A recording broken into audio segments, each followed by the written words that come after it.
How we move, உடல் எப்படி நகர்கிறது? வணக்கம், நான் சௌமியா. அண்ட் நம்முடைய உடல் அசைவிற்கும் நகர்விற்கும் மிக முக்கிய காரணமாக இருக்கக்கூடியது தசைகளோட இயக்கம் தான். இந்த தசைகள் எப்படி இயங்குகின்றது, இதற்கு பின்னால் என்ன செயல்படுகின்றது அப்படிங்கிறத தான் நம்ம பார்க்க போகிறோம்.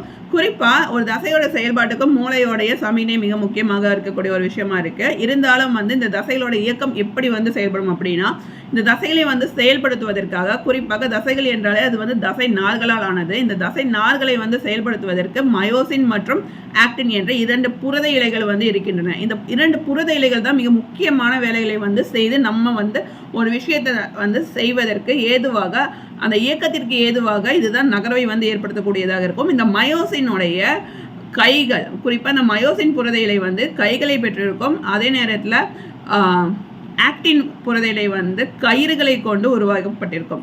இப்போ இந்த மயோசின் என்ன செய்யும் அப்படின்னா, ஏடிபி என்ற அடினோசின் ட்ரைபாஸ்பேட் மூலக்கூறுனால ஆற்றலை பெறும். அந்த மூலக்கூறு உடைக்கப்பட்டு ஆற்றலை கொடுக்கக்கூடிய ஒரு தருணத்தில் இந்த மயோசினுடைய கைகள் அந்த ஆக்டினோட கயிறுகளை பிடித்து இழுக்கும்.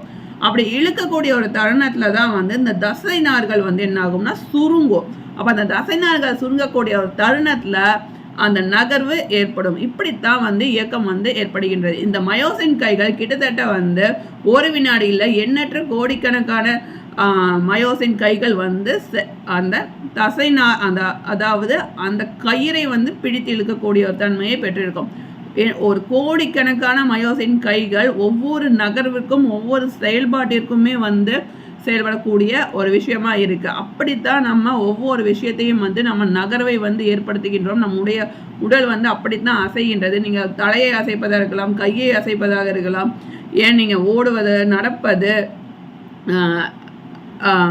கண் இமைப்பது, சிரிப்பது, ஏன் ஒவ்வொரு சின்ன சின்ன உங்களுடைய உடல் அசைவிற்கும் மிக முக்கிய அடித்தளமாக இருக்கக்கூடிய இந்த மயோசின் கைகள், அதுவும் கோடிக்கணக்கான மயோசின் கைகள் உடைய செயல்பாட்டினால் தான் அது அந்த ஆக்டினோடைய கயிறுகளை பிடித்து இழுக்கின்ற காரணத்தினால இந்த தசைகள் சுருங்கும்.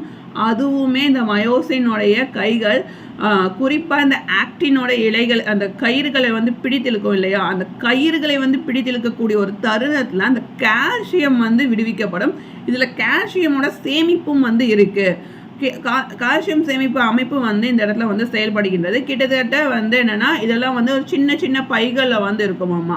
அப்போ அந்த சின்ன சின்ன பைகள் இருக்கக்கூடிய அந்த கால்சியம் சிக்கிக்காம அப்போ கால்சியம் விடுவிச்சா மட்டும்தான் இந்த ஆக்டினோட கயிறுகள் ஆக்டினோட கயிறுகளை இந்த மயோசின் கைகள் பிடிக்க முடியும்.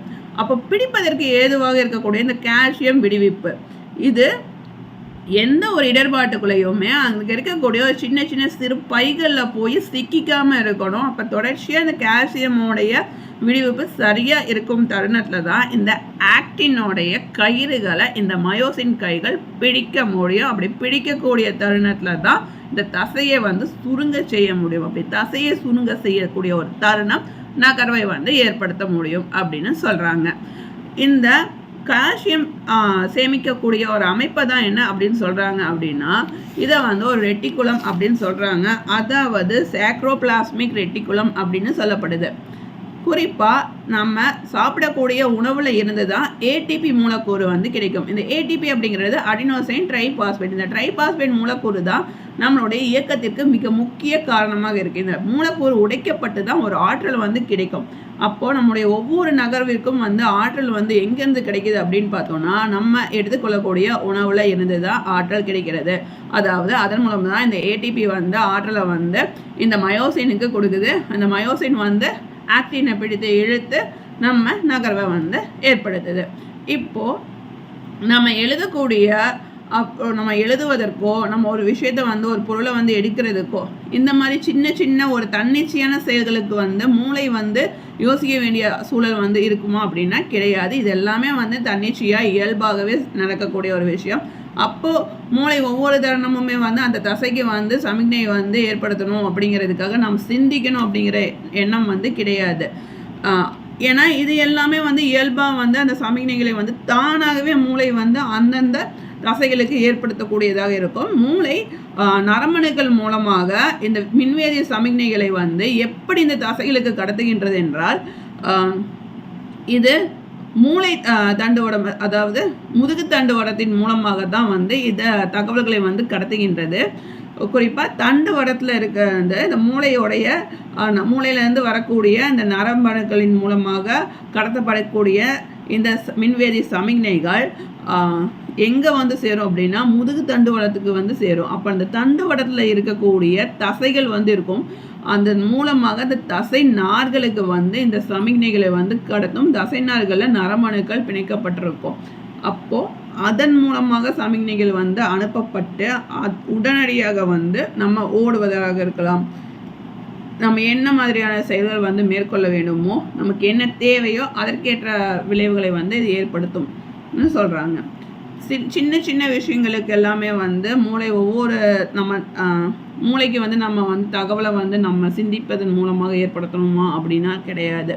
சில விஷயங்கள் தானாகவே நடக்கும். ஒரு சில விஷயங்களுக்கு நம்ம ஏற்படுத்த வேண்டிய சூழல் வந்து இருக்கும். இத்தனை மணிக்கு நம்ம எழணும், நம்ம எந்திரிக்கணும் அப்படின்னா நம்ம அதற்கான சிந்தனையை வந்து நம்ம மூளைக்கு கொடுத்தோம்னா தான் நம்மளால் எந்திரிக்க முடியும் நம்மளுடைய படுக்கையை விட்டு. அப்போது அதற்கு வந்து அந்த நேரத்தில் மூளை வந்து சமிக்ஞையை அந்த உணர்வை வந்து கடத்தித்தான் ஆகணும். சில விஷயங்களுக்கு வந்து பெரிதாக வந்து நம்ம சிந்திக்கணும் அப்படிங்கிறது கிடையாதுங்கிறதையும் சொல்கிறாங்க.